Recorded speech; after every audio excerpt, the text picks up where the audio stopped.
The new Range Rover Velar sits nicely between the Evoque and the Range Rover Sport, both in terms of size and price. In fact, the new Velar is one of the fanciest SUVs on the market. It's so posh that the review camera on this thing has its own jet washer. Now, before I get into the finer things, let's see how it drives.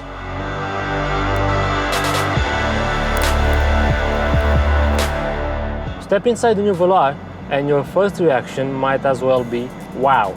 I mean, I think this is a car Victoria Beckham would drive on a daily basis. And like all Range Rovers, it's quite ego boosting. I mean, you still sit quite up high and you get a good glance at everything that happens around you, or should I say below you.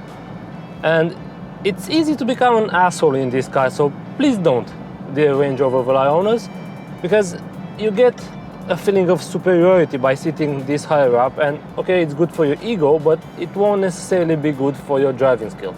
Now, leaving that aside, this is an SUV, which means sports utility vehicle.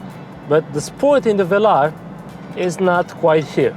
Now, although the Velar shares underpinnings with the F-Pace from Jaguar, and below me sits an aluminium architecture, sporty is not how I would describe the Velar. However, it does not want that. That's the most important thing to remember here. The V6 engines, the V6 models, come with air suspension all around, and that's a nice thing to have, especially because it boosts the car's cruising abilities, and it's a pleasant feeling to have on the highway, especially where the highway quality is not the desired one.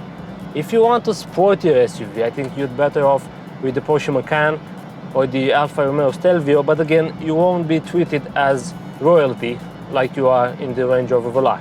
Inside the cabin, the centerpiece is made up of two infotainment screens.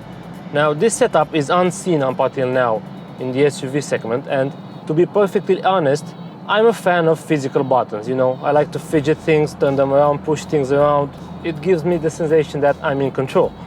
But this whole assembly is so nicely done that I'm in a bit of a pickle now.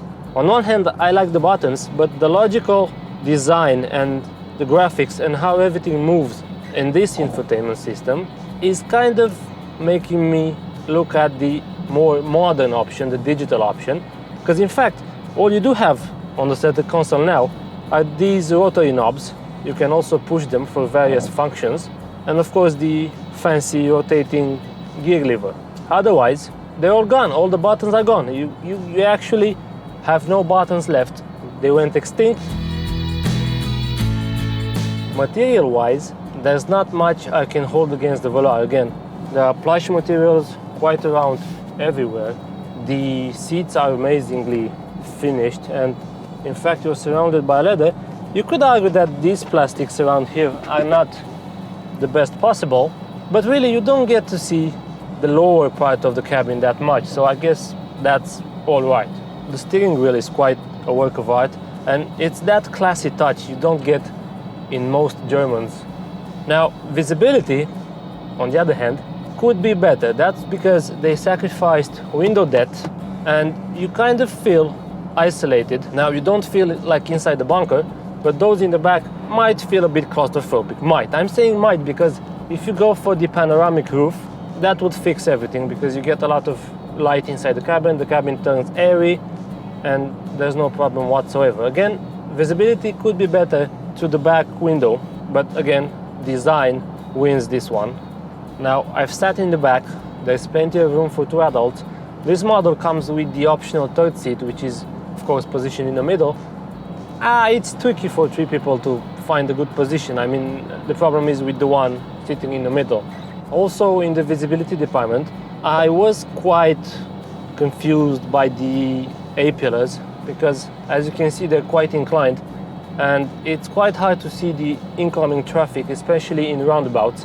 I should mention noise, because the soundproof is quite A-okay, and you only get small flutter noises from the big side mirrors, but okay, that's expected, especially on the highway where I am now. Otherwise, you can engage in a decent conversation. You don't have to raise your voice at all, which of course is expected from a car that costs this much. Now, I mentioned V6 engines earlier, and I brought that up now because I'm driving a V6, but it's a diesel. Surprisingly, the engine is very, very refined, not naughty at all. You barely hear a sound from it unless you decide to rev it hard. Otherwise, it's extremely civilized and well-mannered, almost like a British butler.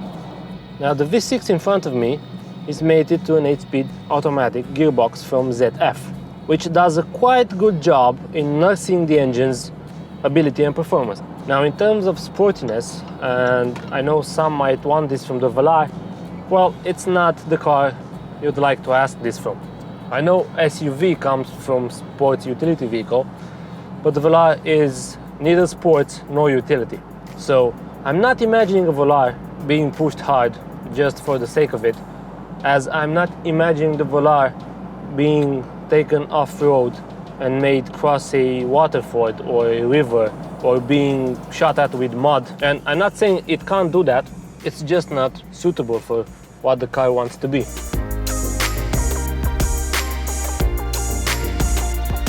Now, its perk might be the price for some. I mean, in Germany, the entry-level Velar starts at around 56,000 euro, but I'm driving the first edition model, first edition HSE, and the first edition in Germany goes up to a starting price of 108,000 euro, which is not a bargain, obviously.